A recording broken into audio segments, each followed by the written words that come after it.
Hello, and welcome back to my channel. Um, I never really left because I'm filming this in the same day as the Monster in the Mountains book review. But yeah, welcome back to my channel. If you've never been here, then welcome.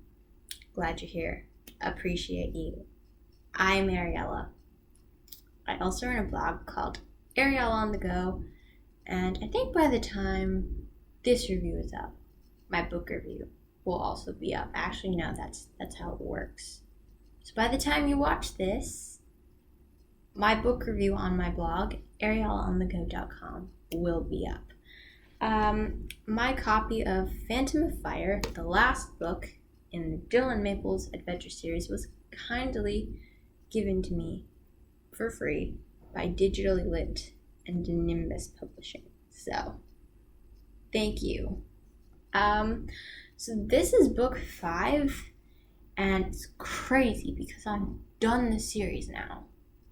Like, it's over. I can never read this series for the first time again. Anyways, so this is my new favorite one out of all of them. So I know I said Monster in the Mountains was my favorite, but Notice was, right? This is my new favorite. I give this a big ol' 5 stars because, one, I'm biased, and this was set in New Brunswick, and I live in New Brunswick. Not currently. I'm currently in Thailand, but New Brunswick is where I live. So that's where this book is set, obviously. Not my area of New Brunswick though. I live in St. John, which is the bottom, the very bottom of New Brunswick. And this is set in northern New Brunswick, which is a 4 hours drive. That's how small New Brunswick is. You can get north to south in only 4 hours. And I say only 4 hours because I have been on plane rides and car drives a lot longer than 4 hours. Gee, you know how long the plane ride to get here to Thailand was? Too long. I'm gonna tell you that. Too long. Anyways,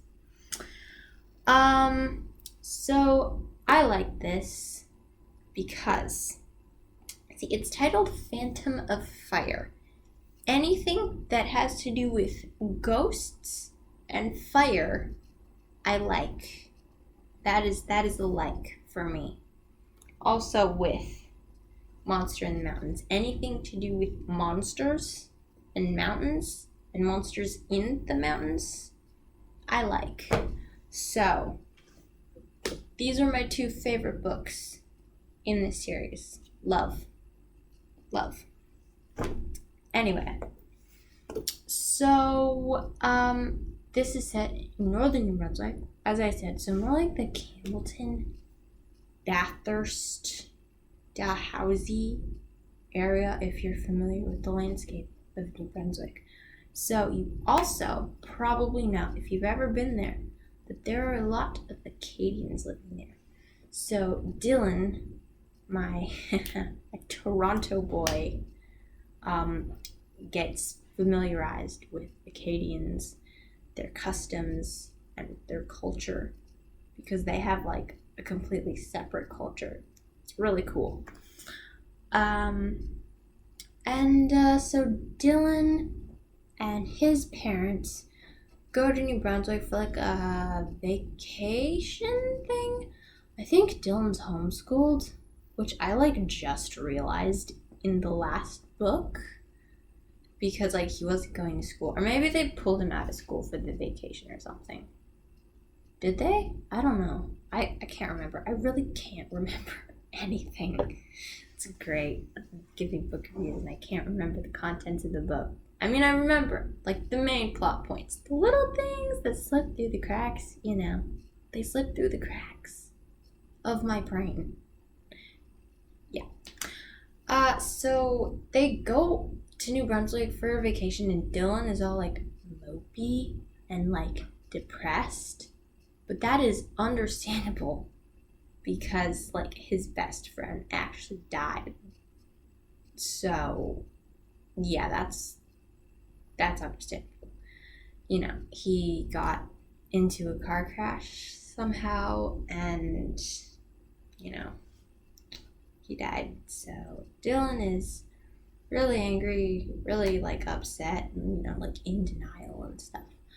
So his parents kind of take him up and try to kind of get his mind off things.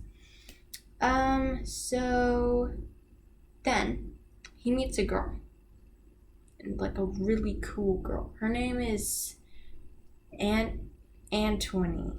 I think that's how you pronounce it. I'm not good with French names. I'm sorry, I am not French. I am English. The only language that I speak is English. So my apologies if I'm not pronouncing this name correctly. Antoine. Antoine sounds weird. I don't think it's Antoine. I think it's Antoine. Antoine? I have no idea. I'm just gonna call her Anthony. And let me think. Tony. I'm gonna call her Tony, okay? I'm gonna call her Tony. So Tony and Dylan go and they find, how do I word this? They're on a beach. It's not a date as much as Dylan wants to claim that it's not a date, but guess what? I don't believe him. I think he's a big fat liar and I think it is a date. You know what? I think it is a date. So they both go on the beach at like 12 midnight because that's just a thing, like letting children go out at 12 midnight is a normal occurrence in Acadia Land. Acadia Land? Is that a place? That sounds like a kiddie fun fair park. I mean like northern New Brunswick. Okay, I forget where they are exactly. I think they're in Campbellton, Bathurst. Yes, that's correct. Anyway, they go and they're looking out into the distance, right? And then they see a pirate ship burning, like in the water. And they're like, what is that? Like, do ships burn in the water? Does the water burn with it? Like what is happening? Right? So then they kind of investigate further and they find out that there's like a myth, legend thing about a ghost ship. And so of course they're like, oh, we should totally go and find out about that. So they do. And that's what happens in Phantom of Fire. Well, of course, that's not all that happens, you know. Gotta find out whether they get to the bottom of the mystery, and like it's a roller coaster. I expected nothing less from the grand finale of this series. I think it was a great end to this series. I really did. And I liked what I got to learn about the Acadians, because like I don't know, I think it was just like my history books, like I did get some things about the Acadians, but this book actually got like more, it gave like more, you know, because they went on this like tour thing, like one of those little heritage villages like things, you know, where they've got like, you know, people like dressed up as the people from the time period, and you go through all of the stops and stuff, and they tell you about, you know, what happened or whatever. So I got to learn about Acadians, and that's good. I appreciate the history lesson. And yeah, So, my overall thoughts for the entire Dylan Maples Adventure series.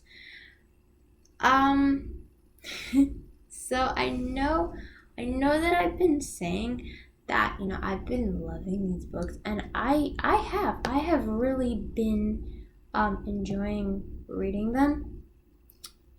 However, um, I do feel like some of the things in the books were a little too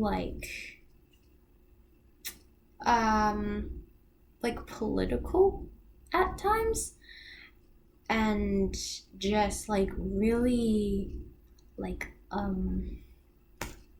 how do I say it, just political, and for people for people for grown-ups, the kind of thing that grown-ups would most likely care about more than a kid, because these are kids books.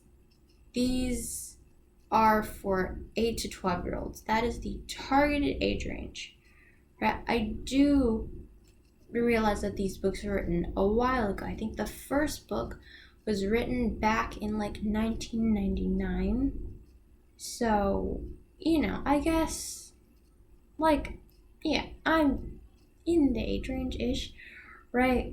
Kind of. I'm 2 years up in the targeted age range, right? I mean, it's not like these books aren't made for children, because they are made for children, and there's not anything inappropriate, that's not for kids, right? But I'm trying to think, if I was younger, right, trying to get into reading, trying to, enjoy books more, I wouldn't want all of this, talk about, politics and, copyrights and, rights that have been stolen, lawyers that need to be, come in and, defend the rights and stuff. That happens a lot in book 2. That was the main plot. It was the secret of the silver mines, right? So it's why was all the silver stolen, and stuff, and then it just got really court drama-y, and I'm sorry, but maybe it's just my personal preference. I mean, it is personal preference, but I feel kids wouldn't really want to read about that kind of stuff. And there's not a lot of it though. There's just a little bit, but at the back of Phantom of Fire, it says in the synopsis, one of the little questions on the bottom, you've got the questions. It's as Dylan and Tony begin to research the famous ghost ship of Sholar Bay, they raise more questions than they answer. Does Tony's father hold a clue to the mystery? And what really happened on the water all those years ago? But then there's one question. It says, what's the deal with the local right-wing politician who is on everyone's minds these days? When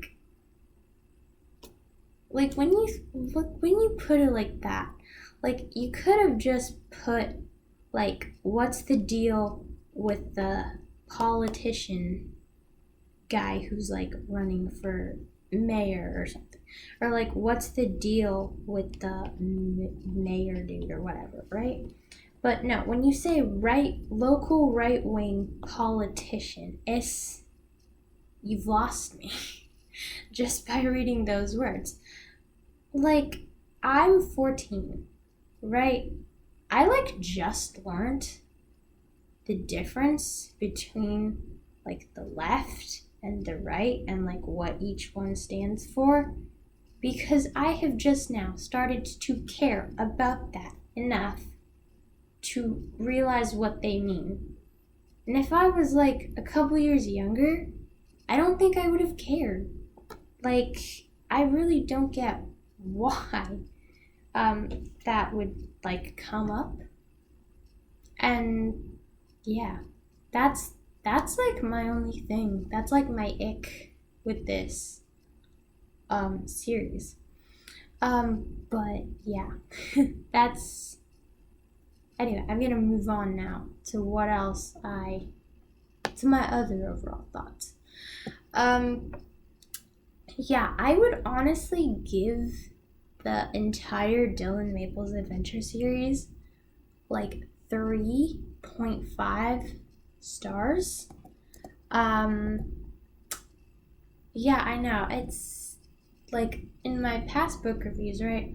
My lowest rating for the book was 3 stars, and I think that was like Bone Beds of Badlands, which is book 3. And I think I might have given Secret of the Silver Mines 3 stars. Anyway, most of the books I gave them like 4 5-star reviews. So that's definitely not like the average of this series getting like a 3.5. The average would probably be like 4 stars, right?